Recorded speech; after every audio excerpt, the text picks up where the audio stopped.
លោកគ្រូដែលខ្ញុំចង់សួរថាមនុស្សដែលស្លាប់ចូលនរកហ្នឹងប្រកាន់ដូចថាពូជសាសន៍ដូចថាជនជាតិខ្មែរជនជាតិថៃបែបចឹងណាលើគេនិយាយថាមានយមបាលតើយមបាលហ្នឹងមានខ្មែរមានថៃអីចឹងឬអត់គឺក៏មានជនជាតិចឹងណាព្រោះអីពេលដែលហ្នឹងខ្ញុំគេឆ្ងល់ដែរថាអ្នកខ្លះគេនិយាយថាដូចចិនស្លាប់ចឹងថាអត់បានទៅចាប់ជាតិទេថាគេចាប់ចងចាប់អីថាអត់យមបាលអីណានៃថាអត់ស្គាល់ពូជសាសន៍គេនិយាយក្នុងបែបហ្នឹង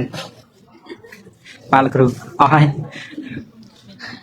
សួរខ្ញុំមិនតន់ទៅសួរចាំឲ្យកន្លែងខ្ញុំមិនតន់ទៅ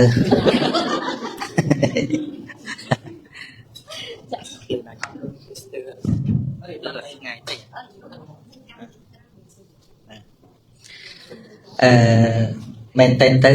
ការចែកជនជាតិហ្នឹងការចែកជនជាតិនេះវាជាសម័យក្រោយមកទេដើមឡើយអត់មានជនជាតិផ្សេងគ្នាទេអញ្ចឹងណាឧបមាថាបើយើងទៅមើលអំបូរចិនដំបូងលើចិនតែមួយប៉ុន្តែចិនបែកទៅមានប្រទេសផ្សេងទៀតដាក់ឈ្មោះផ្សេងគ្នាហើយដូរទាំងភាសាទៀតមែនទេយល់ទេហ្នឹងហើយពេលស្លាប់ទៅគេឲ្យទៅជនជាតិតែមួយវិញហើយហ្នឹងហើយដូចតែគ្នាអញ្ចឹងបានជានៅក្នុងភពនៅក្នុងភព31ហ្នឹងមនុស្សលោករាប់យកតែមួយទេអាហ្នឹងស៊ីនហ្មងណារាប់យកតែមួយតែយើងមើលនរកប្រែតដេរិឆានអសុរកាយមនុស្សទាំងអស់រាប់យកតែមួយទេឃើញទេហ្នឹងប៉ុន្តែយើងបែងចែកជនជាតិនេះជាបែងចែកតមកទេប៉ុន្តែសរុបមកគឺតែមួយទេបាទអត់មានខ្មែរមានថៃមានចិនមានយួនអីទេដូចខ្ញុំនិយាយបញ្ញខណ្ឌមិញអញ្ចឹងបញ្ញខណ្ឌមិញហ្នឹងអត់មានបញ្ញខណ្ឌសៀមអត់មានបញ្ញខណ្ឌវៀតណាមអត់មានបញ្ញខណ្ឌខ្មែរទេគឺរូបវេទនាសញ្ញាសង្ខារវិញ្ញាណតែមួយអញ្ចឹងហ្នឹងហើយដូចយើងកើតមកដំបូងយើងទាំងអស់គ្នាមានឈ្មោះអត់ទេឈ្មោះគេដាក់ក្រោយតាហ្នឹងហើយអញ្ចឹងពេលដែលកើតមកអត់ឈ្មោះយ៉ាងណាស្លាប់ទៅវិញក៏អត់ឈ្មោះចឹងដែរណាកើតឡើងអត់មានឈ្មោះអីជាខ្មែរជាសៀមអីទេអត់ទេហ្នឹងមនុស្សតែមួយសត្វតែមួយប្រភេទបើថាទៅនរកអស់គ្នាមកអត់មាននរកអាមេរិកកាំងអត់មាននរកប្រែកណាយមបបាលក៏តាក់តែងដោយកម្មដែរមិនមែនអាមេរិកកាំងបញ្ជូនទៅមិនមែនរុស្ស៊ីបញ្ជូនទៅគឺកម្មអ្នកចាត់ចែងឲ្យមានអញ្ចឹងណាបាទហ្នឹងហើយអញ្ចឹងបានសរុបមកថាកម្មមុណាវត្តតីលោកោសត្វលោកប្រព្រឹត្តទៅតាមកម្មនឹងអីទេស្រៈកម្មរៀបចំទៅធ្វើទៅកុសលទៅ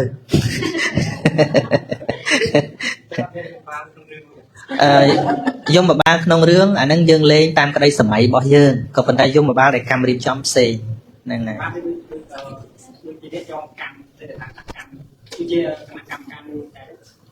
បាទនៅក្នុងគម្ពីរដីកាបានសម្ដែងសត្វដែលមានកម្មធ្ងន់ទៅនរកតែម្ដងមិនចាំបាច់ជួបយមរាជទេនឹងលោកឧបមាថាអ្នកដែលមានបទអក្រិតខ្លាំងតែម្ដងដែលមិនមានសង្ស័យនៅឡើយទេគឺគេចាប់បានផុសតាំងទាំងស្រុងតែម្ដងក្នុងច្បាប់ពីមុនណាគេមិនចាំបាច់ចូលទៅកន្លែងកាត់ក្តីអីទៀតទេព្រោះចាប់បាននៅនឹងកន្លែងថាជាឃាតករពិតប្រាកដអីចឹងណាមិនបាច់កាត់ក្តីអីទៀតទេគឺគេដាក់គុកតែម្ដងប៉ុន្តែខ្លះគ្រាន់តែជាប់ជាជនសង្ស័យបើជាប់ជាជនសង្ស័យគេត្រូវទៅជំនុំជម្រះសិនអញ្ចឹងបុគ្គលខ្លះដែលមានកុសលខ្លះអកុសលខ្លះអញ្ចឹងជួនកាលមាននិស្ស័យទៅជួបយមរាជអ្នកបានជួបយមរាជសំណាងល្អពីព្រោះយមរាជមិនមែនកាយដូចយើងលេងក្នុងរឿងទេយមរាជគឺជាពួកវេមាននិកៈដែលកើតពីកុសលកម្មយមរាជហ្នឹងមានចិត្តមេត្តាណាបើជួបសត្វនរកដែលស្មើនឹងទោសមិនតន់សម្រេចហ្នឹងសួរយើងរំលឹកយើងថាយើងបានធ្វើល្អអីអត់ដើម្បីឲ្យយើងនឹកឃើញអំពើល្អអញ្ចឹងទៅក្រែងអំពើល្អដែលយើងនឹកឃើញនឹងជួយឧបត្ថម្ភយើងឲ្យរួចពីសេចក្តីទុក្ខហ្នឹងតែបើថាអំពើអាក្រក់ហ្នឹងឲ្យផលតែម្ដងទៅនរក direct មកអញ្ចឹងកុំភ័យបានជួបយមរាជល្អបាទនៅមានសំណាងនៅមានឱកាសថាអាចរួចពីកន្លែងហ្នឹងប៉ុន្តែបើសិនជាទៅអបាយភូមិមិនជួបយមរាជទេគឺទៅនរកបណ្ដោយបាទតែយើងយកមកលេងក្នុងរឿងយមរាជលឹងដូចជាអញ្ចឹងហ្នឹងហើយប៉ុន្តែយមរាជអត់ចឹងទេអត់ចឹងទេហើយមានក្នុងបត្រៃបិដកក្នុងទេវទូតសូត្រចុងខាងក្រោយហ្នឹងគឺយមរាជហ្នឹងគឺតែតែបំណងចង់ជួបព្រះសម្មាសម្ពុទ្ធហ្នឹងហើយអនុគ្រោះសត្វដែលទៅជួបហ្នឹងដូចកូនចឹងដូចកូនចឹងសួរនាំម្ដងហើយម្ដងទៀតសួរច្រើនណាសួរទេវទូត5ហ្នឹងសួរបើថាសួររំលឹកហើយអត់មានសេចក្តីល្អអីសោះទេលោកក៏នៅស្ងៀមទៅដល់នៅស្ងៀមនៅហ្នឹងក៏ទៅតាមយថាកម្មដែរអញ្ចឹងណាបាទ và nâng tôi bây giờ đạm chân hai dân ban tập các đây sớm mấy thế cuộc nhom gồm đại tàu đài để bị môn họp tàu đáng cái nó phải plei oi này bên này xu ấy có chơi chân tới bên này khăn thảo vây đây ai là o chiên bài chiên là ruộng để có mấy đăng tập bóng riêng thì bạn chỉ khăn mấy nè để là o một cô riêng tới bên đâu không luôn chứ chẳng á và ông có phải thà oi côn kích được không ở vây để chi vì say để nè kích khơi ruộng bài là ruộng ấy chỉ đào nướng và ông đăng tập bóng và ông ăn dây thế dây tới sát lâu kích khơi đã bọn ăn dây lô đào sao vẽ nâng ai chìm ra cô là thuộc vùng khu ai khơi ban được luôn ấy ban bọn sầm đáy vì luôn miên xạ xầy này hay tại cả này dương không trận đầu dương sẽ rõ đại từ dẫn hay vậy cô này đôi cho bạn nắng nó vừa được hiện cọp lấy chứ mà nè tụi thì họ thành đâu bật tay lực hành đây cho dương anh đại từ đôi khi hay mình dây rạp cái này thằng bật tay nó bị chạy mày cao thanh rồi khả năng dây mình nó được cọp lấy chứ mà nè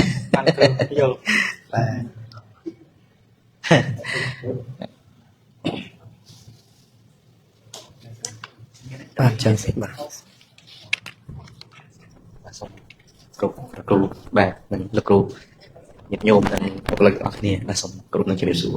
chẳng khi ông tu sầm nô mùi chủng nôn bị bộc lực chẳng cầm nàng bộc lực có khi miền pi sầm nô tại trong sầm sầm nô thì mùi chẳng sầm nô thì muối còn bàn su mà tam dạ khi ông tha để sang trong prago go shit để còn su sầm nô là cái nắng chẳng sầm nô thì muối ca tại chia sài tại nhạc ở tây cục pe nó ta lõ rồi mình lõ thì mùi ca đã chia sẻ từ nè để bàn bà chia sẻ nó không này dạng mạch ốc mà thà đời xa sầm nô có đến từ lìa bà này ai than đã chia sẻ được không cả nghi rồi có cả một nơi và chẳng ngày nó chia tay đã chia sẻ kề mình miền chỉ hăng mình miền chỉ cả và hai chị ai mà nâng ca ăn nó cua rồi có phải tổ ao vậy chứ đấy bàn bà lõ bàn tay mình men ọt cô ca thì mình nút căn tại miền ca ăn nó cua chán có trâu tại miền hiệp mừng mặt tràn này và sân bà ăn nó cua đời khoác hiệp mừng mặt ở liền là thời tới rồi nè cầm pool mình nút đại ăn nó cua đo sắp sắp group về liền cứ pre sama sampun còn bàn tay mình men đây tha sạch na phơi ấy của bạn nô tế rồi sân bá nơi không ẩm này của bọn họ của thì họ đôi chia bị khổ một bua nơi không sầm nặng bỏ pre và một cừu trắng cứ bọn trâu đạo về này trắng á nè hai bọn bạc tổ tiên này tăng vị tổ bà ra chiếc xăng kia thì sai ba cho thì giận ô đau tôi nắng tôi thông nguồn bà trâu hai bị khẩu trâu thôi mày nhé bà trâu đang làm bát bà ra chiếc trâu được sắp trên trong đâu chỉ lốp tới à ba này tay mình bên đây thằng bọn bạc cắn này cho bạp nâng chẳng được không cầm hôn chứ mình bạc cắn mình tư chỉ chia ba ấy thế có bàn tay bờ khâu lẹ khăn ô thì họ là bà màn đòn này chứ á cứ trâu tại ăn ở quán tam cho bạp nâng hay bờ thua khâu lẹ khăn chán đó hay nơi ta ăn nó tiết anh ấy mình men chỉ ca ăn nó tê anh ấy gà là chặt tuần sể đấy nè trắng chất là ó chị bón có bàn tay bởi chặt tuần chỉ tổ lia krom hôn mới chặt tuần ngoa bách ngọc món vậy đấy dòng đã thua krom hôn đấy bàn tay thưa ấy có thơ tới nó chọc món nè trắng dân khờ cọp ấy đang thà căn tại men chặt ăn nó phep mơ mặt căn tại vùng rừng này dây mặt ná mặt nâng ọt lại loại đang ngày vừa lại lo vô tới ai mình đâu thôi càng nghe còn một cọp nó ọt cột về bên này dây mặt nè mặt nắng bên đấy mình men lấy thá chắc là cọp thì oi ọc cả của thì họ thà màu toàn màu mình toàn màu ấy chân dân hạn nó cua oi của màn đó là nó chỉ lẹ khăn hay lơ vì nắng tôi chăng mọc ọt men kia dân kia kề vậy đấy đấy đôi khi sầm sam bút chân tại chỗ một bua nó không sầm nặng bọn hói đôi chia bị khâu hết côn bọn cái đó nhiệt bọn cái đó tại phơi không sẽ cả bọn nó cứ tới tay ăn là bọn tam sẽ cả bọn đang đối này tay dương mơ tôi đôi chuyện chặt đai nhá đôi khi mình ăn được cua sao anh thì hiệp mơ mắt để tới tại miền ấy tớp phơi oi càng nghe nó ban sầm rạch và chẳng repeat mà đòn tiết thà ca ăn được cua ban cứ chỉ riêng là o bằng hột còn tay mình chặt tốt đấy nè oi ở cả nhưng ca oi ở cả tay bên nơi tay mình cài thế cứ tới tại sầm ạt chỉnh ưu tiên họ được ôn pet cả một nó được thạc nhom miền lẹ khăn nam bước trong ọt trồ rùm thì lại khá này ai ôn pet ai trong chùm tọt không chặt đắp mơ luôn ấy bạn đăng thà xung bay pre sama samput pe đây phải chung bị khọ sòng chẳng ạ miền kia mùi nắng đòn pe và lép ọt trồ rùm này rồi ấy rồi miền bò thì sạt bị bạn miền đây tha miền bị khọ nẹt tru sang là không nặng chẳng á ấy bây dân vô cầm nứt dân vô từ kết á những bọn bạc cắn nè những bọn nâng មានអ្នកម៉េះអាហ្នឹងយើងអ្នកគិតប៉ុន្តែភាពត្រឹមត្រូវគឺត្រូវតែមានហ្នឹងហើយអញ្ចឹងការធ្វើឲ្យបរិស័ទទៅបានទី1យកវិខនឹងចេញទី2ឲ្យវិខនឹងដឹងខ្លួនហើយកែខ្លួនសិនឲ្យវាបរិសុទ្ធឡើងវិញសិនហ្នឹងបានព្រះអង្គចូលឃើញទេនៅតែចូលដល់ដែរមិនគ្រាន់តែអញ្ចឹងងឲ្យដើរទៅបាត់មែនទេមិនអញ្ចឹងទេតែឲ្យលក្ខខណ្ឌថាសម្អាតសិនហ្នឹងហើយតែព្រះអង្គមិនងទៅណាទេចាប់បានទេអញ្ចឹងបាទសាធុ ចឹងខ្ញុំសូមភ្ជាប់សំណួរទី2អាចថាតាមពីសំណួរនេះសិនទៅចាំឲ្យខាងញាតិញោមផ្សេងទៀតគាត់អាចមានសំណួរសួរសំណួរទី2តើមានសកម្មភាពឬក៏ការគិតយ៉ាងដូចម្ដេចឲ្យខ្លួនឯងនឹងចុះសម្រុងមួយគេបាទទៅជាមួយគេចេះតែមិនចុះសម្រុងអញ្ចឹងសូមអរបាទនឹងសកម្មភាពឬមួយក៏ជាផ្នត់កំណត់យ៉ាងដូចម្ដេចនឹងបានសំណួរពីបុគ្គលិកមកដែរបាទអរគុណបាទមានពេលខ្លះយើងត្រូវមើលគេនឹងដែរមិនចេះតែចូលរហូតទេតែដូចក្រុមចៅឯងចេះតែចង់ចូលមិនចឹងបានខាងដើមនៃមង្គលសូត្រព្រះអង្គឲ្យមើលថាតើបុគ្គលនឹងល្អគួរខ្សែគប់ឬក៏មិនល្អតែមិនគួរខ្សែគប់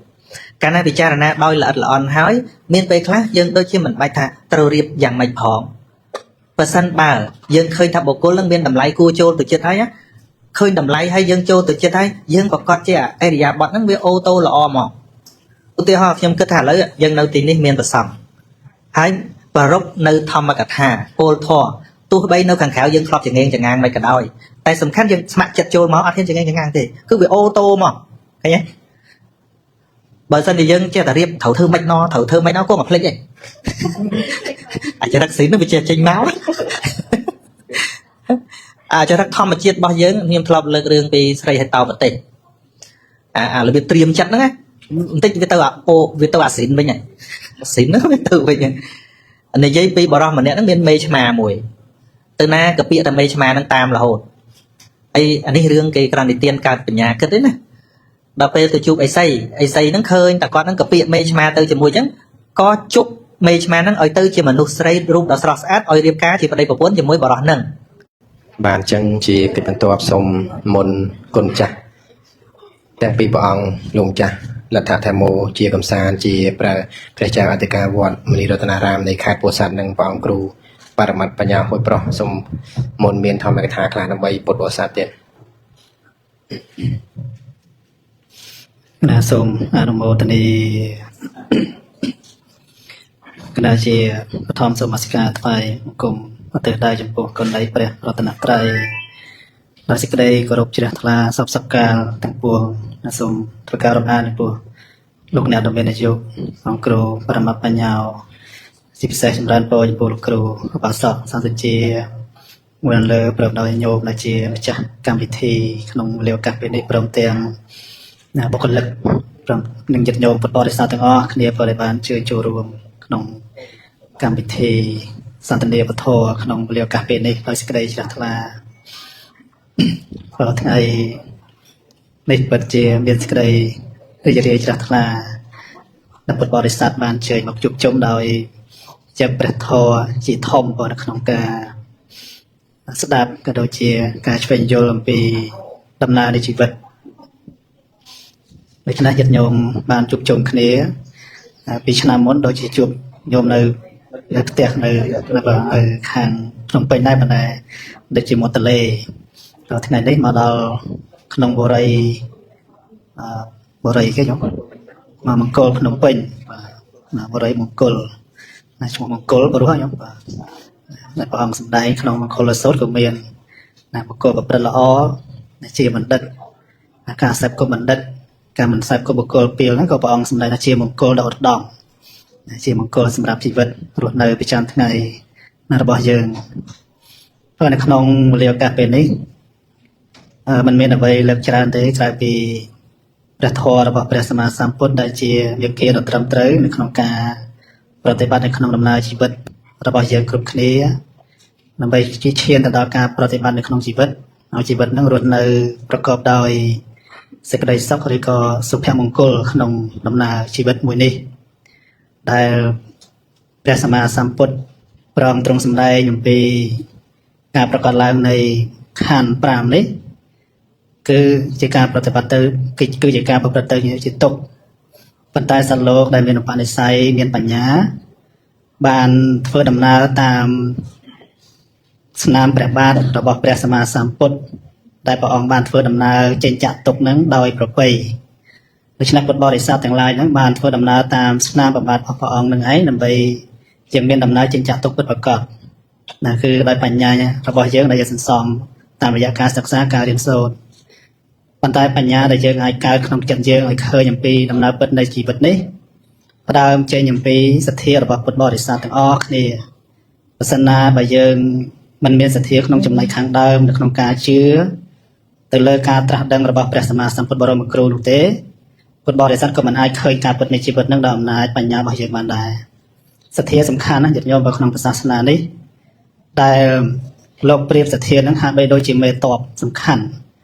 ដែលត្រូវច្បាំងនៅក្នុងសមរភូមិគឺកិលេសដែលយើងច្បាំងជាមួយសត្រូវគឺកិលេសពួកសទ្ធាសតិហេរិអោតបៈតត្រមច្ឆតតាកាយបស្សទ្ធិចិត្តបស្សទ្ធិកាយលហុតាជាដើមដែលញាតិញោមសិក្សានៅក្នុងមេរៀនព្រះវិធម្មឃើញក្នុងពួកសទ្ធាខាងមុខគេខាងដើមគេនឹងឯងអញ្ចឹងសទ្ធានឹងជារឿងសំខាន់ការជឿទៅលើការត្រាស់ដឹងជឿទៅលើពុទ្ធឱវាទរបស់ព្រះសម្មាសម្ពុទ្ធនឹងពុទ្ធបរិស័ទយើងស្ដាប់ដោយល្អស្ដាប់ដោយសេចក្តីជ្រះថ្លាពិតជាបានយល់ចូលចិត្តតួយ៉ាងញាតិញោមដែលអញ្ជើញមកទីនេះមានមុខមានភក្ត្រានៅក្នុងទីនេះប្រកាសណាស់ថាសតតែជាអ្នកបានមានសេចក្តីជ្រះថ្លានៅក្នុងធម៌បើសិនណាបើមិនជ្រះថ្លាក្នុងធម៌ទេមិនចេញមកស្ដាប់ទេមែនទេញោមបើហារតីទឹកចិត្តនឹងល្អខាងក្នុងនឹងផុសចេញមកក៏បង្កើតឲ្យមានកម្មវិធីនឹងឡើងចឹងទៅអានេះគឺសំខាន់ហើយដែលព្រះសម្មាសម្ពុទ្ធព្រះអង្គសម្ដែងពីសទ្ធានឹងអាចង់រំលេចនៅក្នុងធម៌បន្តិចថាសម្បីតែការឆ្លងអន្លង់ដែលព្រះអង្គសម្ដែងពីសទ្ធាយៈតរតិអោខាំងការដែលឆ្លងអន្លង់បានក៏ដោយសទ្ធាអន្លង់អ្វីទៅញាតិញោមគឺអន្លង់អវិជ្ជាការមិនដឹងការមិនចេះភាពល្ងងខ្លៅមិនឃើញការពិតនៃជីវិតទេដូច្នេះហើយបានសត្វលោកយើងចេះរសាយទៅក្នុងអំណាចនៃទុក្ខហ្នឹងដោយសារតែយើងឆ្លងអត់រួចយើងឆ្លងអន្លង់អត់រួចដោយសារអវិជ្ជានឹងបិទបាំងយើងមិនឲ្យយើងឃើញការពិតទេ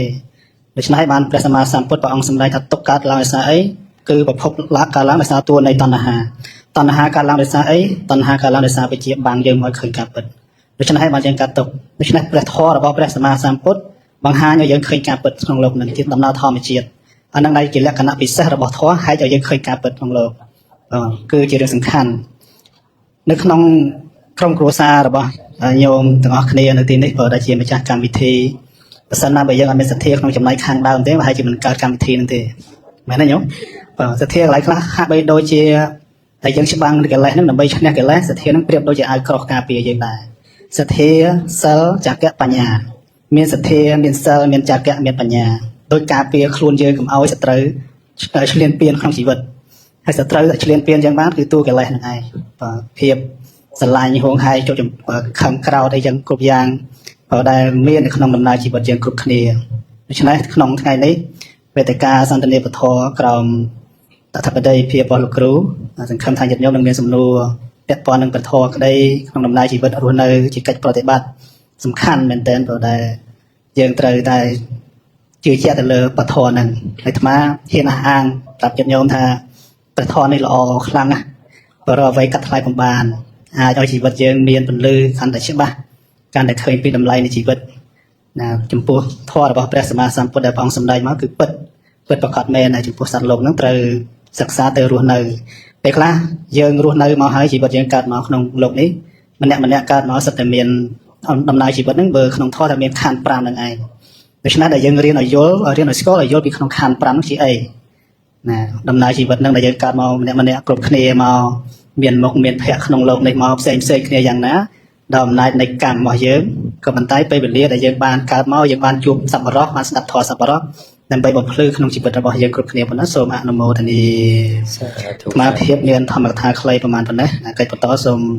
រតនានិមន្តបងគ្រូបរមបញ្ញោដើម្បីមានធម្មកថាយ៉ាងណាចែកជូនញាតិញោមស្ដាប់ជាធម្មទានក្នុងពេលនេះណាសូមនិមន្តគណៈសូមអរគុណគណៈសូមឱកាសអំពីសំណាក់លោកគ្រូចតិកាសូមនមស្ការព្រះរតនត្រ័យទាំង3ដោយសេចក្តីជ្រះថ្លាសូមនមស្ការព្រះគ្រូចតិកាវត្តមនីរតនារាមលទ្ធធម្មោជាកំសាន្តដែលមានព្រះវត្តមាននៅក្នុងទីនេះ សូមនមស្ការព្រះថេរណថេរៈគ្រប់ព្រះអង្គដែលកំពុងតែទស្សនានិងចម្រើនពរលោកគ្រូវគ្គចរបញ្ញោសានសុជាវាគ្មិននិងចម្រើនពរញោមប្រធានក្នុងការដឹកនាំកម្មវិធីនេះនិងចម្រើនពរញាតិញោមពុទ្ធបរិស័ទទាំងអស់គ្នាតាមរយៈការឡាយក្តី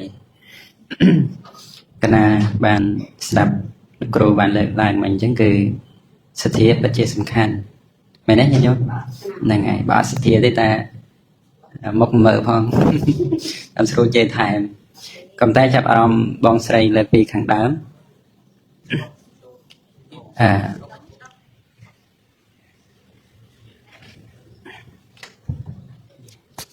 នឹងឲ្យចាប់អារម្មណ៍បងស្រីលើកពីខាងដើមតើតើពីការអរគុណទៅលើលោកគ្រូដែលបានស្គាល់ហើយបានសភៅនឹងយកមករៀនហើយបានស្គាល់បរតនត្រ័យទាំង3ល្អទេពេលដែលស្គាល់អញ្ចឹងល្អហ្នឹងហើយតែនៅក្នុងធម៌ព្រះអង្គសម្ដែងអំពីភាពចម្រើនហៅថាពុទ្ធិធម៌ហ្នឹងសេចក្តីចម្រើនទី1ហ្នឹងគឺសាពរិសោប្រសង្ឃសេវៈគឺមានន័យថាបានខ្សែគប់នៅសពបរោះអញ្ចឹងណាបានខ្សែគប់នៅសពបរោះហ្នឹងគឺធ្វើឲ្យយើងចម្រើនហើយចម្រើនទាំងម៉េចទៅព្រះសម្មាសម្ពុទ្ធព្រះអង្គបានសម្ដែងហើយត្រង់ចំណុចមួយហ្នឹងព្រះអនន្តលោកមានបៃតិសោមនស្សរីករាយពេលដែលលោកពិចារណាទៅឃើញថាខ្លួនឯងហ្នឹងសំណាងបានខ្សែគប់នៅព្រះសម្មាសម្ពុទ្ធហើយព្រះអនន្តហ្នឹងបានគិតថាការខ្សែគប់ជាមួយបុគ្គលដែលល្អហ្នឹងព្រះអនន្តហ្នឹងឲ្យស្មើពាក្យកដាលនៅសប្រមចរិយធម៌របស់ព្រះសម្មាសម្ពុទ្ធក៏ប៉ុន្តែដល់ពេលព្រះសម្មាសម្ពុទ្ធព្រះអង្គលើព្រះអនន្តពោលឡើងដូចអញ្ចឹងព្រះអង្គថាមិនមែនអញ្ចឹងទេព្រះអនន្តការខ្សែព្រះអង្គរបស់ព្រះអង្គដោយសារអីដោយសារការខ្សែគប់នៅសពបរោះហ្នឹងបុគ្គលដែលមិនទាន់បានស្គាល់នៅមគ្គបដិបទាក្នុងការបដិបត្តិការខ្សែគប់សពបរោះហ្នឹងធ្វើឲ្យបានស្គាល់នៅមគ្គបដិបទានេះហើយការខ្សែគប់ហ្នឹងបានស្គាល់ហើយធ្វើឲ្យប្រព្រឹត្តប្រតិបត្តិនៅមគ្គបដិបទាដើម្បីរកផ្លូវចេញទៅចាកទុកទៀតមិនថែមតែប៉ុណ្្នឹងហើយធ្វើឲ្យជាក់ច្បាស់នៅព្រះនិព្វានដោយតាមរយៈការដើរតាមមគ្គបដិបទាហ្នឹងអញ្ចឹងហើយបានព្រះសម្មាសម្ពុទ្ធព្រះអង្គសម្ដែងថាការខ្សែគប់នៅសពបរោះហ្នឹងគឺជាមង្គលដ៏ឧត្តមអញ្ចឹងឥឡូវឃើញសំបីតបងបានសិក្សានៅពធហើយឃើញបុគ្គលិកឬមួយក៏អ្នកដែលចិត្តខាងហ្នឹងបានខ្សែគប់ជាមួយបងទៀតគាត់បានរីកចម្រើនឃើញទេអញ្ចឹងហើយបានការខ្សែគប់ហ្នឹងព្រះអង្គសម្ដែងថាជាមង្គលដ៏ឧត្តមទី2គឺសទ្ធម្មសវណ្ណគឺការស្ដាប់ដោយយកចិត្តទុកដាក់ការស្ដាប់ការសិក្សារៀនសូត្រក្តីនេះគឺជាការចម្រើនពីព្រោះវិស័យរបស់យើងនេះបើអត់មានព្រះសម្មាសម្ពុទ្ធត្រាស់ដឹងទេយើងអត់អាចស្ដាប់ពធដែលជាធម៌ដើម្បីចេញចាក់ទុកនឹងបានគឺអត់បានទេអញ្ចឹងគឺយើងបានស្ដាប់បានសិក្សាអំពីធម៌របស់ព្រះសម្មាសម្ពុទ្ធអញ្ចឹងពេលដែលយើងស្ដាប់សិក្សារៀនសូត្រកាន់តែច្រើនទៅមិនមែនយើងរៀនកាន់តែច្រើនជាប់មេរៀនទេយើងរៀនកាន់តែច្រើនយើងរៀនកាន់តែអត់ថ្នាក់ទៅបានយើងដឹងថាសរុបរួមមកគឺព្រះអង្គចង់សម្ដែងអំពីបញ្ញខណ្ឌមែនទេដល់ពេលពិចារណាជីវិតមែនតើមិនមែនយកមេរៀនមកពិចារណាអីហ្មងទេបើយើងយល់មែនតើណាគឺយកមេរៀនសរុបទាំងអស់ហ្នឹងមកប្រើប្រាស់នៅក្នុងជីវិតដែលព្រះអង្គចង់សម្ដៅនឹងតែម្ដងហើយបើយើងយកមួយចំណុចយកមកប្រកាន់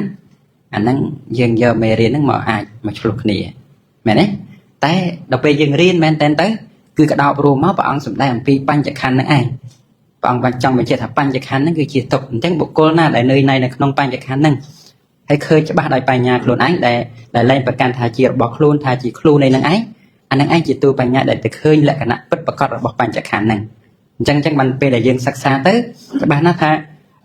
ចិត្តចេតសិករូបនេះគឺនិយាយអំពីបញ្ញខណ្ឌ5ហ្នឹងឯងអញ្ចឹងហើយកាលណាដែលយើងយល់អំពីបញ្ញខណ្ឌ5ដែលជាទុកហ្នឹងយើងមានភាពស្រាលដោយសារអីដោយសារយើងឃើញទុករបស់បញ្ញខណ្ឌឃើញសេចក្តីទុករបស់សត្វលោកដែលយើងប្រព្រឹត្តទៅនឹងឯងធ្វើឲ្យយើងដកចេញពីការប្រកាន់កាលណាដកចេញពីការប្រកាន់ធ្វើឲ្យចិត្តយើងកាន់តែស្រាលមែនទេយើងខឹងគេដោយសារប្រកាន់គេមែនទេហើយចុះបើឈប់ប្រកាន់មានទៅខឹងណាមែនអត់ហ្នឹងហើយអញ្ចឹងរៀនធម៌ហ្នឹងគឺរៀនទៅឲ្យឃើញអាសេចក្តីពិតប្រាកដហ្នឹងឯងឃើញទេទី3ព្រះអង្គថាសម្ដែងហើយច្បាស់ណាស់ថាបើយើងមិនធ្វើទុកក្នុងចិត្តទេវាអត់ថ្នឹកមែនទេវាអត់ថ្នឹកឲ្យយើងនឹករលឹកភ្លាមទៅចាំភ្លាមវាអត់បានអញ្ចឹងហើយធ្វើឲ្យធ្វើយោនិសោមនសិការៈធ្វើទុកក្នុងចិត្ត នៅក្នុងវិលែនបញ្ហាលោកព្រីទីថាមនសិការៈហ្នឹងដូចជាទំនាល់ត្រឬមួយក៏ទុកជ្រែកកុំឲ្យវារលំណាអញ្ចឹងកាលណាដែលយើងធ្វើយោនិសោមនសិការៈធ្វើទុកក្នុងចិត្តដោយអបាយនៃប្រាជ្ញាយើងមិនងាយធ្លាក់ទៅក្នុងអកុសលទេហើយក៏ជាភ្នាក់មួយសម្រាប់ឲ្យបញ្ញាហ្នឹងមានកម្លាំងកាត់ឆ្ការពីព្រោះនៅក្នុងលោកព្រាបថាមនសិការៈហ្នឹងប្រៀបដូចជាដៃឆ្វេងដែលទៅ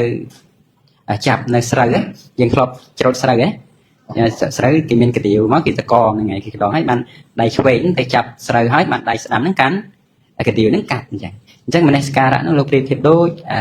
ដៃឆ្វេងហ្នឹងទៅក្តាប់ស្រូវអញ្ចឹងហើយបញ្ញាហ្នឹងគឺដូចដៃស្ដាំដែលកាន់កដៀវហ្នឹងចាំកា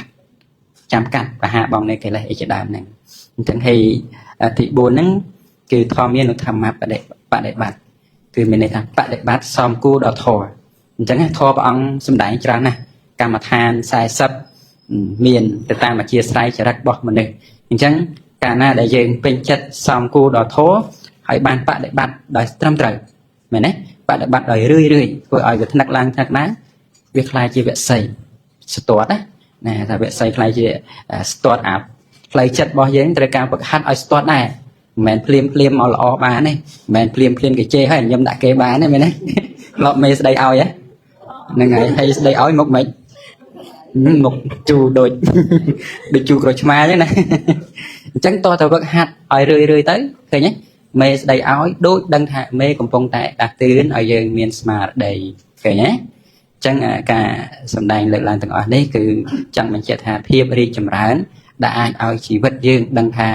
ធ្វើយ៉ាងម៉េចបានមានភាពរីកចម្រើនទៅបានអញ្ចឹងទី1ការខ្សែគប់ទី2ស្ដាប់ទី3ធ្វើយោនិសោមនសិការៈទី4បដិបត្តិសំគួរដល់ធម៌អញ្ចឹងគ្រប់វិញ្ញាអនុមោទនី សាធុ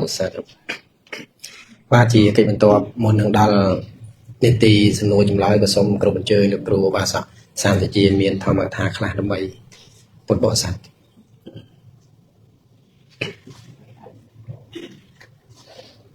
សួរទាំងអស់បងប្អូនដែលចូលរួមក្នុងកម្មវិធីនេះក៏ដូចជាទស្សនាតាមការ live បាទនឹងបានស្ដាប់បងគ្រូទាំងពីរព្រះអង្គមកឃើញថាមានច្រើនចំណុចហើយប្រហែលជាភ្លេចអស់វិញខ្លះណាធម្មតាពីព្រោះសញ្ញារបស់យើងហ្នឹងវាក៏មិនទៀងប៉ុន្តែបើយើងបានស្ដាប់ញឹកញយពាក្យទាំងអស់ហ្នឹងនឹងទៅជាធម្មតាបាទយើងជាអ្នកប្រកបកិច្ចការងារចាំជីវិតហ្នឹងគឺដោយសារតែជីវិតនេះមានភារៈដូចជាបងគ្រូលើកឡើងពីបញ្ចខណ្ឌហ្នឹងខ្ញុំគិតថាពាក្យហ្នឹងនៅតែបង្កប់ន័យនៅឡើយបងប្អូនអ្នកជាអ្នកធ្វើការងារហ្នឹងដឹងទេបញ្ចខណ្ឌស្អីគេបញ្ចខណ្ឌទាំងអស់គ្នាហ្នឹងណាដឹងខណ្ឌ5ហើយហ្នឹងខណ្ឌ5ហ្នឹងជារបស់នៅក្នុងខ្លួនយើងឬក៏របស់ដតីក្រៅពីខ្លួនយើងក្នុងខ្លួនយើងឬក្រៅខ្លួនយើងក្នុងខ្លួនចេះច្រើនធ្លាប់បួសហ្នឹងហើយអញ្ចឹងនៅពេលដែលលោកសម្ដែងពីបញ្ចខណ្ឌហ្នឹងគឺមិនមែនអ្វីក្រៅពីរូបកាយនិងចិត្តវិញ្ញាណរបស់យើងហ្នឹងទេជារួមគឺខ្លួនយើងនឹងតែម្ដងហៅថាបញ្ចខណ្ឌហ្នឹងណាបញ្ចខណ្ឌហ្នឹងដែលបញ្ចៈប្រែថា5ហើយខណ្ឌធៈហ្នឹងអាចប្រែថាចំណែកហ្នឹងឬក៏កញ្ចប់មកកញ្ចប់អញ្ចឹងក៏បានមកកញ្ច្រែងអញ្ចឹងក៏បានដែរខណ្ឌហ្នឹងប៉ុន្តែបញ្ចខណ្ឌមានន័យថាជាសំណុំ5ចំណែកដែលរួមចូលគ្នាមាន5ក្នុងខ្លួនយើងណាទី1ហៅថារូបខណ្ឌហ្នឹងគឺចំណែករូបគឺរូបរាងកាយហ្នឹងពីលើដល់ក្រោមហ្នឹងអីហៅថារូបខណ្ឌហើយទី2ហៅវេទនាខណ្ឌវេទនានេះយើងកុំប្រែថាលំបាកបើយើងសិក្សាភាសាអង់គ្លេសផងប្រើស្មើនឹងពាក្យអង់គ្លេសថា feel there are different there are 3 different feelings ចឹងយើងទាំងអស់គ្នានឹងមានអា feeling ហ្នឹង3ហ្នឹងហើយមាន pleasurable feeling គឺការដែលសោយអារម្មណ៍សบายរីករាយគណៈពេលដែលរីករាយហ្នឹងហៅថាសុខវេទនាហ្នឹងហើយពេលដែលយើងមិនសบายចិត្តឬក៏កើតទុក្ខណាអាហ្នឹងហៅថាទុក្ខវេទនា this pleasurable feeling ហ្នឹងហើយមានពេលខ្លះសភាពចិត្តយើងហ្នឹងធម្មតាមែនទេពេលខ្លះថាសบายក៏មិនមែនថាកើតទុក្ខក៏មិនមែនដែរវាមានតែពេលធម្មតាអញ្ចឹងណាហ្នឹងហើយមិនសុខមិនទុក្ខឬក៏មិនសុខផងមិនទុក្ខផងហៅថាវេទនាខណ្ឌហើយទី3គឺសញ្ញាខណ្ឌគឺសំដៅដល់អង្គចងចាំដូចយើងចងចាំបុគ្គលនេះបុគ្គលនោះចាំថាយើងឈ្មោះអីចាំថាយើងផ្ទះនៅឯណាអីហ្នឹងហៅថាសញ្ញាអញ្ចឹងបានយើងសំបីក្នុងប្រមាណវិធីយើងប្រើពាក្យថាសញ្ញាសម្រាប់សម្គាល់ហ្នឹងហើយសញ្ញាហើយដល់ទៅទី3ហៅថាសង្ខារខណ្ឌហ្នឹងហើយសំដៅដល់សំណុំនៃសង្ខារចេតសិកផ្សេងដូចជាខណៈខឹងខណៈស្រឡាញ់ខណៈស្អប់ខណៈចំណែនឬក៏ផ្នែកល្អដូចជាសេចក្តីជ្រះថ្លាដូចជាខណៈចិត្តស្ងប់អីហ្នឹងអាហ្នឹងឯងជាបពួកនៃសង្ខារខណ្ឌគឺនិយាយតែពីក្នុងខ្លួនយើងនឹងឯងហើយចុងក្រោយហៅថាវិញ្ញាណខណ្ឌការដឹងរឿងរ៉ាវផ្សេងតាមទ្វារភ្នែកតិចច្រមុះអណ្ដាតកាយចិត្តហើយយើងទាំងអស់គ្នាដែលមានរបស់5នឹងឯងដែលវានាំឲ្យមានភារៈច្រើនដែលយើងមកធ្វើកិច្ចការងារចិញ្ចឹមជីវិតនៅក្នុងក្រុមហ៊ុនហ្នឹងគឺដោយសារមានខណ្ឌ5ហ្នឹងបើអត់មានខណ្ឌ5ហ្នឹងទេអត់ចាំបាច់មកធ្វើការងាររាល់ថ្ងៃហ្នឹងទេអត់តែមកបាទអញ្ចឹងបានព្រះអង្គថាខន្ធៈភារៈណាអញ្ចឹងអ្នកណាក៏មានភារៈដែរព្រោះខណ្ឌនេះគឺមានភារៈត្រូវការថែទាំក្រោកឡើងពេលព្រឹកធ្វើអីចាំបាច់ដំបងទៅបន្ទប់ទឹកមែនទេហ្នឹងហើយលុបមុខងូតទឹកដុសធ្មេញចូលប្រគួនដែលមានព្រឹកណាដែលក្រោកហើយមិនបានទៅបន្ទប់ទឹកទេនៅរាល់ថ្ងៃដែលហើយ breakfast ដែលហើយថ្ងៃត្រង់ថ្ងៃត្រង់ទៀតមែនទេហើយនៅអំប៉េះអំប៉ោះអញ្ចាប់អញ្ចប់ហ្នឹងអាហ្នឹងមិនក៏យើងអត់ធុញគឺមកពីយើងគិតថាហ្នឹងវាទំនុកបំរុងខ្លួនឯងសាកឧបមាថាយើងបានថ្នាំទឹករបស់ទេវតាមួយលេបមកគ្រាប់អត់ឃ្លានមួយខែហើយសុខភាពល្អមែនទេលេបតែមកគ្រាប់ហើយស្រាប់តែអត់ឃ្លានមួយខែហើយសុខភាពល្អទៀតហ្នឹងហើយលេបទេប៉ុន្តែអញ្ចឹងក៏ដោយយើងអត់ឃ្លានមែនប៉ុន្តែគេឲ្យមនុស្សម្នាក់ដូចមនុស្សរុក្ខជាតិឲ្យយើងបញ្ចុកពេលព្រឹកបញ្ចុកពេលថ្ងៃបញ្ចុកគេណាតែយើងអត់ឃ្លានទេតែត្រូវមានការដោះដូរថាត្រូវទៅបម្រើមនុស្សម្នាក់នាំទៅចូលកតុបទឹកខ្ញុំតែស៊ីខ្លួនឯងដូចអញ្ចឹងដល់ខ្លួនឯងតែហ្នឹងតែប៉ុន្តែខ្ញុំលើកនេះខ្ញុំឲ្យឃើញថានៅពេលដែលយើងអត់ឃ្លានផងប៉ុន្តែយើងនាំគេចូលកតុបទឹកនាំគេទៅបត់ជើងនាំគេទៅលុបមុខហើយរឿងគេយើងនឹងឃើញថារវល់ម៉េចរឿងគេសោះហ្នឹងប៉ុន្តែដល់វាបដូរពីគេមកខ្លួនយើងភ្លេចថាវាភារៈប៉ុណ្ណាណាអាហ្នឹងដែលព្រះអង្គសម្ដែងពីខណ្ឌហ្នឹងឲ្យឃើញថាវាជាភារៈចឹងហើយទោះបីជាថែរក្សាយ៉ាងណារបស់ដែលមិនដឹងគុណមែនទេគឺខណ្ឌហ្នឹងហើយវាអត់ដឹងយើងស្រឡាញ់វាប៉ុណ្ណាទេតិចទៀតទៅវាត្រូវឈឺវាឈឺត្រូវចាស់ហើយត្រូវស្លាប់ទៀតអត់ដឹងយើងស្រឡាញ់វាប៉ុណ្ណាទេឃើញទេយើងអាចអន់ចិត្តនឹងនរណាមិនដឹងគុណយើងក៏ប៉ុន្តែរបស់ដែលយើងផ្គប់គុណជាងគេមិនមែនអ្នកណាទេគឺខណ្ឌតខ្លួនរបស់យើងនឹងឯងហ្នឹងហើយអញ្ចឹងបានជាយើងត្រូវរកឧបាយចេញពីវាខ្លះណាកុំចេះតែផ្គប់គុណវារហូតផ្គប់គុណយ៉ាងណាចង់បញ្ចប់បើមិនផ្គប់ដុតទេហ្នឹងហើយអញ្ចឹងត្រូវមានឧបាយចេញពីវាខ្លះរកវត្ថុជាទីពឹងខាងក្រៅខ្លួនខ្លះណាហើយរតនៈដែលជាទីពឹងហើយបាននៅសេចក្តីខ្សែមខ្សាននោះរាប់ដោយសរុបមកគឺមាន3គឺពុទ្ធរតនៈធម្មរតនៈនិងសង្ឃរតនៈដែលជារបស់ដែលយើងយកជាទីរលឹកហើយនាំមកនៅសេចក្តីខ្សែមខ្សានផ្លូវចិត្ត miền bậc thiên thá đại dương từ bón tay từ lư lộc sâu thả rát nạ đó bờ sao ở miền rát nạ na bờ sao đôi thế đôi chỉ bắt đầu đòi giang canh chỉ rát nạ lô kế xong cha nó group phát xì thì mà đấy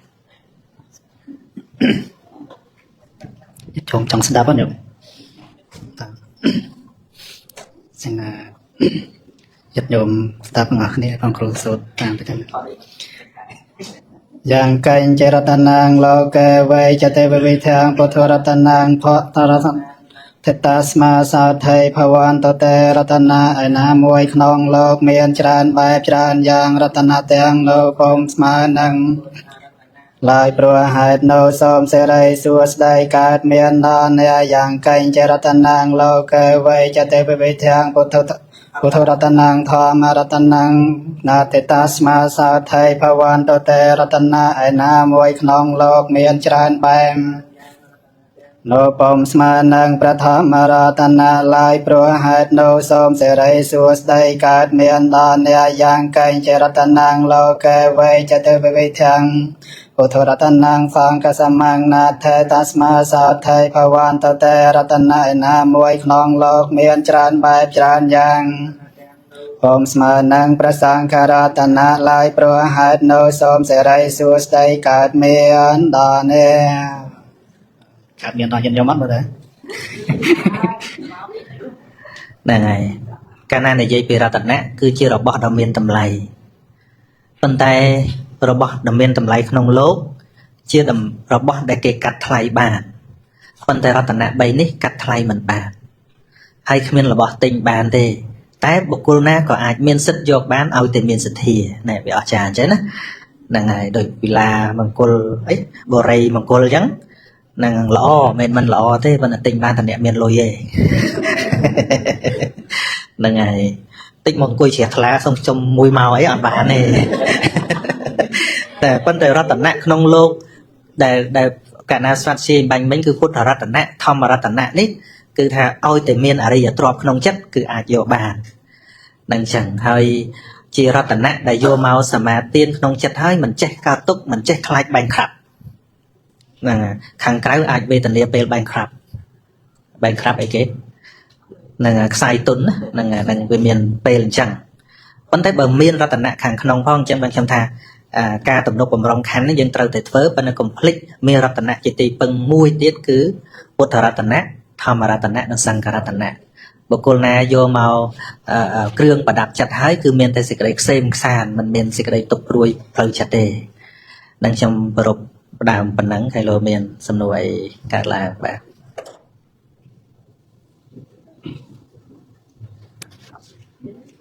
bạn sa thụ lực rù bạn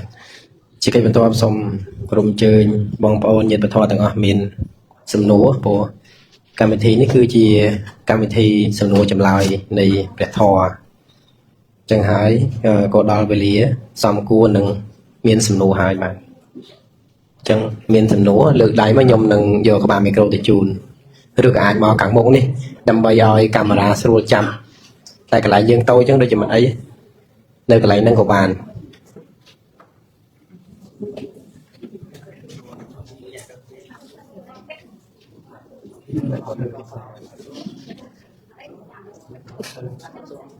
នេះអ៊ំ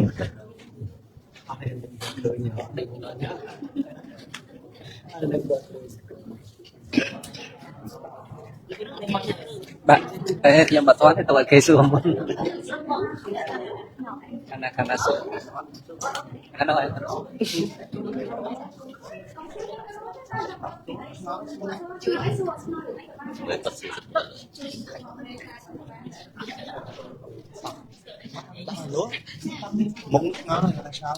បងប្អូន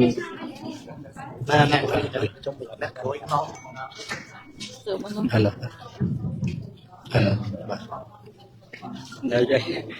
លោកគ្រូដែលខ្ញុំចង់សួរថាមនុស្សដែលស្លាប់ចូលនរកហ្នឹងប្រកាន់ដូចថាពូជសាសន៍ដូចថាជនជាតិខ្មែរជនជាតិថៃបែបអញ្ចឹងណាលើគេនិយាយថាមានយុគបាលតើយុគបាលហ្នឹងមានខ្មែរមានថៃអីចឹងឬអត់ឬក៏មានជនជាតិចឹងណាព្រោះអីពេលដែលហ្នឹងខ្ញុំគេឆ្ងល់ដែរថាអ្នកខ្លះគេនិយាយថាដូចចិនស្លាប់ចឹងថា អត់បានទៅចាប់ជាតិទេថាគេចាប់ចងចាប់អីថាអត់យមបាវអីណានៃថាអត់ស្គាល់ពូជសាសន៍និយាយក្នុងបែបហ្នឹងបាទលោកគ្រូអស់ហើយ សួរខ្ញុំមិនតន់ទៅសួរចាំអាកន្លែងខ្ញុំមិនតន់ទៅ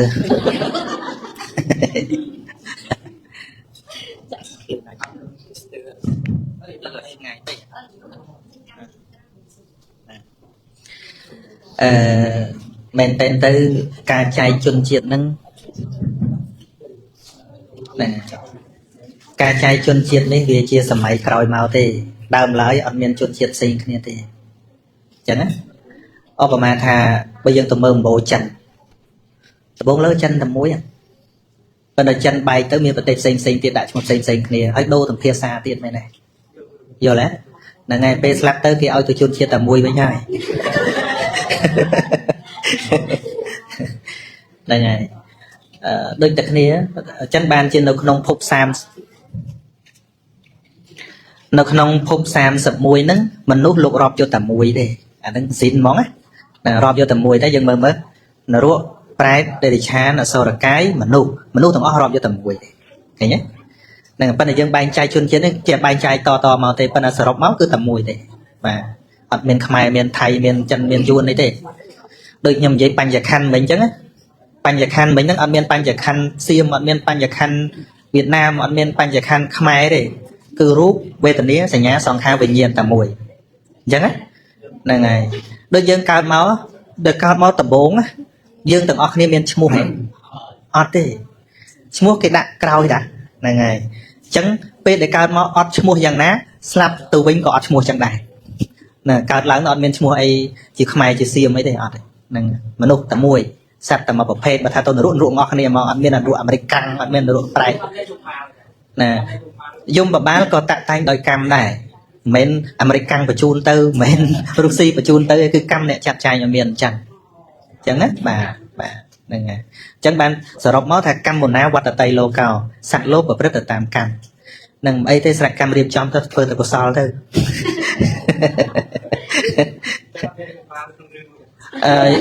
យមបបាលក្នុងរឿងអាហ្នឹងយើងលេងតាមក្តីសម័យរបស់យើងក៏ប៉ុន្តែយមបបាលដែលកម្មរៀបចំផ្សេងហ្នឹងហើយ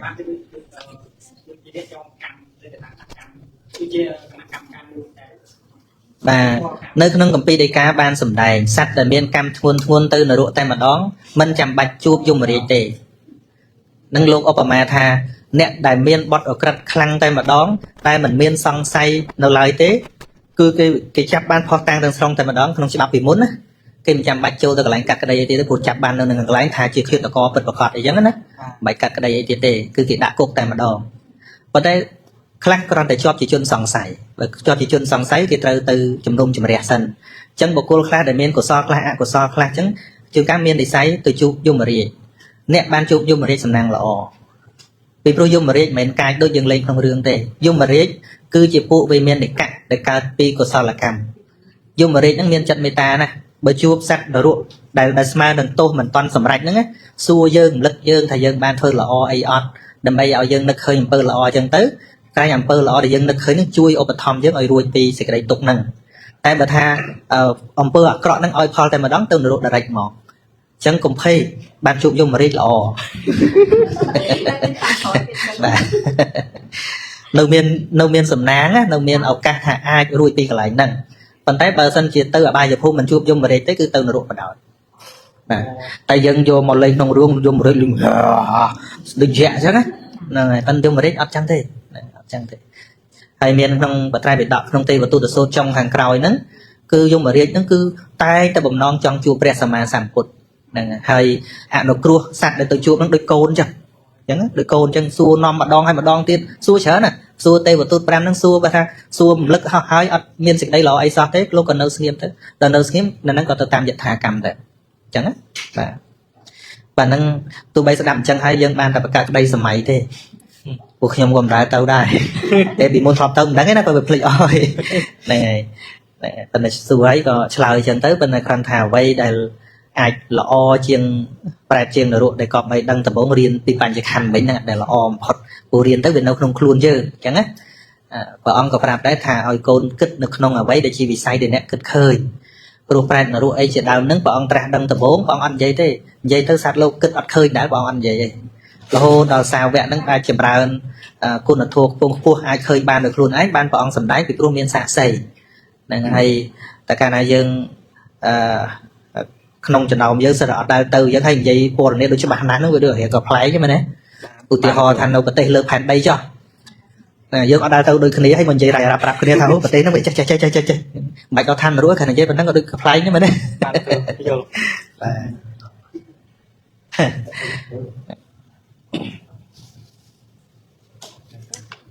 បាទចឹងសិបាទ សូមគ្រប់លោកគ្រូបាទនិងលោកគ្រូញាតិញោមនិងបុគ្គលិកទាំងអស់គ្នាបាទសូមគ្រប់នឹងជំរាបសួរអញ្ចឹងខ្ញុំទទួលសំណួរមួយចំនួនពីបុគ្គលិកអញ្ចឹងតំណាងឲ្យបុគ្គលិកក៏ខ្ញុំមាន2សំណួរតែខ្ញុំសូមសួរសំណួរទី1អញ្ចឹងសំណួរទី1គាត់បានសួរមកតាមរយៈខ្ញុំថាដោយសារខ្ញុំប្រើ Google Sheet តែគាត់សួរសំណួរនៅក្នុងហ្នឹងអញ្ចឹងសំណួរទី1ការដែលអធិស្ឋានទៅអ្នកដទៃគ្រប់ពេលហ្នឹងតើល្អឬមិនល្អទី1ការដែលអធិស្ឋានទៅអ្នកដែលបានប្រព្រឹត្តមកបាទ អធិស្ឋានហ្នឹងក្នុងន័យយ៉ាងម៉េចឧបមាថាដោយសារសំណួរគាត់រៀងទលាយបាទអាចថាអធិស្ឋាននៅក្នុងការងារឬក៏ការរស់នៅប្រចាំថ្ងៃហ្នឹងចេះតែអធិស្ឋានគេមិនមានជាកំហឹងមិនមានជាការប្រហែលជាអាចស្មើនឹងការអនុគ្រោះឬក៏អភ័យទោសឲ្យអីចឹងណាបាទល្អប៉ុន្តែមិនមែនអត់គោលការណ៍ទេមនុស្សកាន់តែមានការអនុគ្រោះច្រើនក៏ត្រូវតែមានភាពម៉ឺងម៉ាត់ច្រើនដែរបើសិនបើអនុគ្រោះដោយខ្វះភាពម៉ឺងម៉ាត់អលាយណាធ្វើអីធ្វើទៅអាហ្នឹងកម្ពូលមនុស្សដែលអនុគ្រោះដល់សពសត្វគ្រប់ពេលវេលាគឺព្រះសម្មាសម្ពុទ្ធក៏ប៉ុន្តែមិនមែនមានន័យថាសត្វណាធ្វើអីក៏បាននោះទេប្រសិនបើនៅក្នុងអំណាចរបស់ព្រះអង្គឧទាហរណ៍ដូចជាភិក្ខុ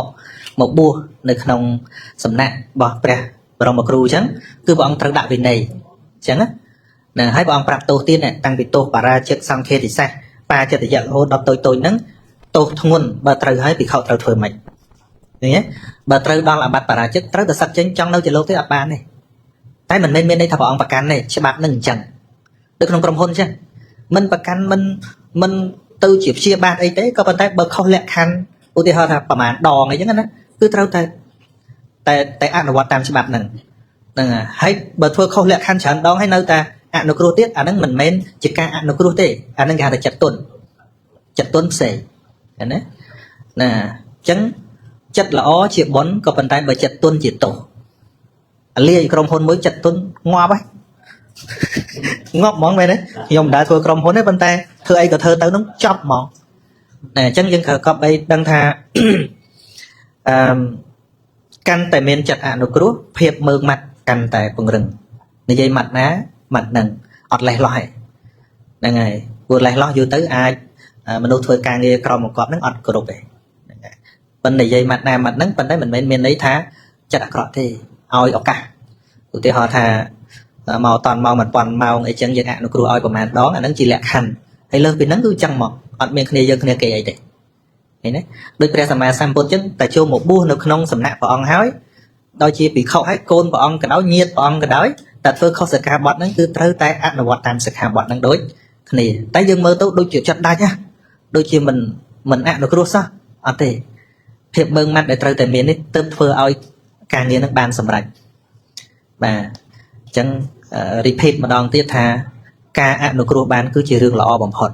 ប៉ុន្តែមិនមែនចាក់ទុនទេណាហ្នឹងហើយឲ្យឱកាសជាងការឲ្យឱកាសតែបើនៅតែមិនកែទេគឺត្រូវតែសម្អាតចេញឧទាហរណ៍ដូចបងពេទ្យកាលមុនហ្នឹងដូចថាខ្ញុំមានលក្ខខណ្ឌណាមួយខ្ញុំអត់ចូលរួមទេកន្លែងខ្លះណាហើយបងពេទ្យអាចចង់ចំទាស់ក្នុងចិត្តដល់ពេលមើលខ្លួនឯងបានដឹងថាសូម្បីព្រះសម្មាសម្ពុទ្ធពេលដែលប្រជុំភិក្ខុសង្ឃអញ្ចឹងមានគ្រាមួយហ្នឹងដល់ពេលវេលាបងអត់ចូលរួមទេព្រោះអីព្រោះមានបរិស័ទវិបត្តិមានន័យថាមានភិក្ខុអ្នកទ្រុសិលនៅក្នុងហ្នឹងអញ្ចឹងហើយបើយើងយកកំណត់យើងយកទៅគិតណាព្រះអង្គប្រកាន់ណាព្រះអង្គហ្នឹងអីមានអ្នកម៉េះអាហ្នឹងយើងអ្នកគិតប៉ុន្តែភាពត្រឹមត្រូវគឺត្រូវតែមានហ្នឹងហើយអញ្ចឹងការធ្វើឲ្យបរិស័ទទៅបានទី1យកភិក្ខុហ្នឹងចេញទី2ឲ្យភិក្ខុហ្នឹងដឹងខ្លួនហើយកែខ្លួនសិនឲ្យវាបរិសុទ្ធឡើងវិញសិនហ្នឹងបានព្រះអង្គចូលឃើញទេនៅតែចូលដល់ដែរមិនមែនគាត់អញ្ចឹងងោឲ្យដើរទៅបាត់មែនទេមិនអញ្ចឹងទេតែឲ្យលក្ខខណ្ឌថា សម្អាតសិនហ្នឹងហើយតែព្រះអង្គមិនងល់ទៅណាទេ ចាប់បានទេចឹងបាទសាធុ ចឹងខ្ញុំសូមភ្ជាប់សំណួរទី2អាចថាតែពីសំណួរនេះសិនទៅចាំឲ្យថាញាតិញោមផ្សេងទៀតគាត់អាចមានសំណួរសួរសំណួរទី2តើមានសកម្មភាពឬក៏ការគិតយ៉ាងដូចម្ដេចឲ្យខ្លួនឯងនឹងចុះសម្រងមួយគេបាទទៅជាមួយគេចេះតែមិនចុះសម្រង អញ្ចឹងសូមអាវ៉ានឹងសកម្មភាពឬមួយក៏ជាផ្នត់កំណត់យ៉ាងដូចម្ដេចហ្នឹងបានសំណួរពីបុគ្គលិកមកដែរបាទអរគុណ បាទមានពេលខ្លះយើងត្រូវមើលគេហ្នឹងដែរមិនចេះតែចូលរហូតទេតែដូចក្រុមចៅចេះតែចង់ចូលមិន ចឹងបានខាងដើមនៃមង្គលសូត្រព្រះអង្គឲ្យមើលថាតើបុគ្គលនឹងល្អគួរខ្សែគប់ឬក៏មិនល្អតែមិនគួរខ្សែគប់កាលណាពិចារណាដោយល្អិតល្អន់ហើយមានពេលខ្លះយើងដូចជាមិនបាច់ថាត្រូវរៀបយ៉ាងម៉េចផងបើសិនបើយើងឃើញថាបុគ្គលនឹងមានតម្លៃគួរចូលទៅចិត្តហើយណាឃើញតម្លៃហើយយើងចូលទៅចិត្តហើយយើងប្រកាសជាអរិយាប័ត្រហ្នឹងវាអូតូល្អមកឧទាហរណ៍ខ្ញុំគិតថាឥឡូវយើងនៅទីនេះមានប្រសំហើយប្ររពនៅធម្មកថាពលធម៌ទោះបីនៅខាងក្រៅយើងធ្លាប់ចងេងចងាងមិនក៏ដោយតែសំខាន់យើងស្ម័គ្រចិត្តចូលមកអត់ហ៊ានចងេងចងាងទេគឺវាអូតូមកឃើញទេបើសិនជាយើងចេះតែរៀបត្រូវធ្វើមិនណត្រូវធ្វើមិនណក៏មកភ្លេចឯងអាចរកស៊ីនវាចេះចេញមកអាចរកធម្មជាតិរបស់យើងខ្ញុំធ្លាប់លើករឿងពីស្រីហេតោប្រទេសរបៀបត្រៀមចិត្តហ្នឹងណាបន្តិចវាទៅវាទៅអាស៊ីនវិញហើយអាស៊ីនហ្នឹងវាទៅវិញនិយាយពីបរិសម្នាក់ហ្នឹងមានមេឆ្មាមួយទៅណាក៏ពាក្យតែមេឆ្មាហ្នឹងតាមរហូតហើយអានេះរឿងគេក្រណនិទានកើតបញ្ញាគិតទេណាដល់ពេលទៅជួបអេសីហ្នឹងឃើញតែគាត់ហ្នឹងក៏ពាក្យមេឆ្មាទៅជាមួយអញ្ចឹងក៏ជប់មេឆ្មាហ្នឹងឲ្យទៅជាមនុស្សស្រីរូបដ៏ស្រស់ស្អាតឲ្យរៀបការជាប្តីប្រពន្ធជាមួយបរិសហ្នឹង